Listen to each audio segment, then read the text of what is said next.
So whenever someone takes a road trip, plans to take a road trip, it is always good to know something about where you're heading, right? In our Bible story today, Jesus tells this story about the man who was on a road trip from Jerusalem to Jericho. We don't know much about the man who was on the journey, right, in Jesus' story, other than we know the direction of his journey, where he was headed. He was in Jerusalem, that sacred place, that city on a hill where devout Jews would gather for holy festivals, that place where ritual and tradition were practiced, the place where God could easily be found and worshiped, Jerusalem. And for some reason or another, this traveler left that place and began a descent to Jericho, a border city of commerce, agriculture, and trade. So speaking geographically, this traveler is on a sharp decline, a rapid descent from that holy place to Jericho. Jericho sat about 17 miles and 3,500 feet below Jerusalem. The road to Jericho was one of a steep and rugged terrain. So it's interesting because Jesus could have put that man in his story on any road, but he chose the road from Jerusalem to Jericho. So right from the start, we know this man is in trouble. We may not ever have traveled that specific road, that geographical place from Jerusalem to Jericho, but maybe you know what it's like in terms of your faith journey. One day it seems we're in that sacred space where it's easy to see God, it's easy to connect with God, and before you know it, all of a sudden, out of nowhere, you realize you're on some sharp descent, headed somewhere you just don't want to be, on spiritual, rough terrain. I think Jesus perceived that in the lawyer's life, who came to him that one day asking, "What must I do?" He had heard those other disciples returning from their mission trip super excited and energized because they saw amazing things and did amazing things. And Jesus said, your name's written in heaven, rejoice. And that lawyer's standing there, what about me? What do I have to do? The lawyer knew what was written in the law of Moses. The lawyer knew, and he believed he was checking all those boxes in the right way, loving God and neighbor and self. And if that was all there was to living faithfully, the story would have ended right there. But here's where the discipleship road trip takes an unexpected turn, when Jesus defines the standard for love. Standards are pretty important. Little side story here. I was at the deli last week and noticed there's now a new language that customers need to learn concerning how we order our cold cuts. There is now a photo and a word that we are to use so that employees know exactly what the customer wants. You can order cold cuts shaved or chipped or sliced thin, sandwich style, or dinner cut. You can't say to the guy working at the deli, just slice it regularly, because everybody's idea of regular is different. You can't say, I'd like that thick, please, because that could mean anything from a ½ inch to an inch, right? Does anybody ever have this experience where you go to the deli and you just don't get it the way you want? You don't get what you intended. That store has provided a new language. They have set a standard that provides a clear definition that everyone can understand. And I think that's precisely what Jesus did for his followers when he set a new standard regarding love for neighbor. When the lawyer asked, "Who is my neighbor?" it was a fair question.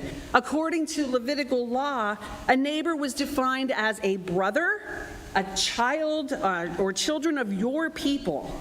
Leviticus chapter 19 suggests the neighbor is defined as a fellow Israelite.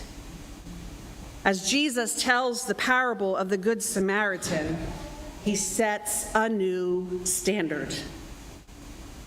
If Jesus used a picture and a word to provide a standard for his followers, we would see the word love pictured with an act of mercy. We know the story of the Good Samaritan well. A man is in trouble on the road to Jericho. Bandits attack him, beat him, strip him, and leave him half dead in a ditch. We might notice Jesus does not go on a rant about crime. He does not focus on the circumstances that led the robbers to rob. There is no lesson here on poor road conditions or lack of police protection. There's no blame and shame in this story. This was not going to become simply another statistic or news headline. This is a story about a man.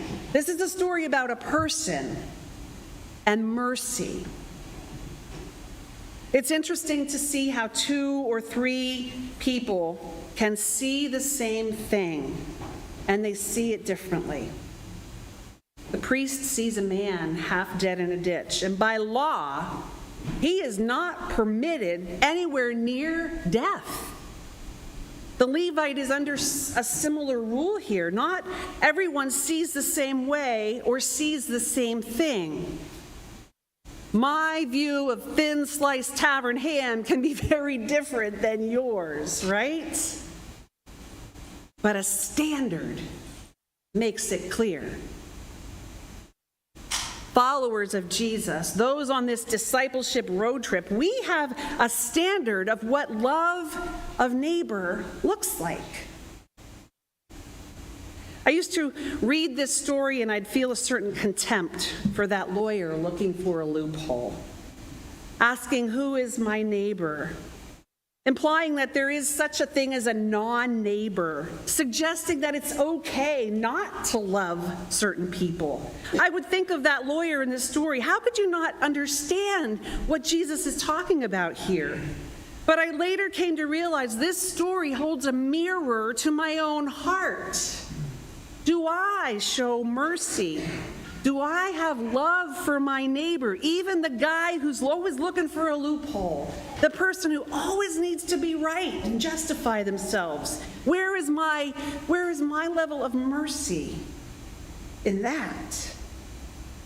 Others who engage in this text would express contempt for that priest or that Levite. Luckily, right? Luckily that priest was walking by. Well, we had an expectation there. How could they not see the man and respond, those 2 religious leaders? Shame on those religious people. Yay for the Samaritan underdog. Do we show mercy for those who think and act outside of our expectations, what we think is right? There are many ways we can engage and interpret this specific text, but I think that one of the main points is that it asks of us, what has been your standard when it comes to love for neighbor? Where are you at in your own heart? Isn't it true that when it comes to following Jesus, sometimes we are the lawyer trying to justify ourselves? Sometimes we are like that priest or Levite. Our tradition, our heritage, or our understandings would have us pass by on the other side, avoid the wreckage of the need that we see. Sometimes we're that innkeeper. There's just no looking away. Somebody shows up at our doorstep, hands us a mess, and says, handle it. This is yours to care for till I get back. Sometimes, hopefully, we are that Samaritan. We see and are moved with pity and act. Much like that road from Jerusalem to Jericho, the road trip to discipleship, this journey we call life, it is a journey where we encounter both hurt and healing. That's true for every one of us, no matter how close we are to God or how far away we've become. Picture for just a moment the words, a sign that says love for neighbor.